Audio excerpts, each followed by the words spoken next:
Nə deyir həkimlər? Nərmin sağdır.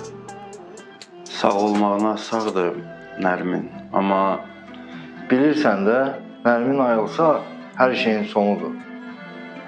bilirəm. Sən çalış elə yine ki, onda o ayılmasın. Neyniyim? Gedim öldürüm onda. Yeri gəlsə, onu da eləməlisən. Necə yəni? Kamal, özünə gəl. Nərmin ayıldığı zaman sənin sonundur.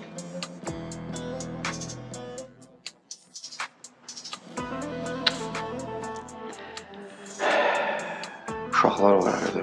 Uşaqlar. Uşaqları atasız bıraktım. İndi də deyirsən, anasız qalsınlar. Onların en azından ataları var. Daha doğrusu atalarının olduğunu səni bilirlər.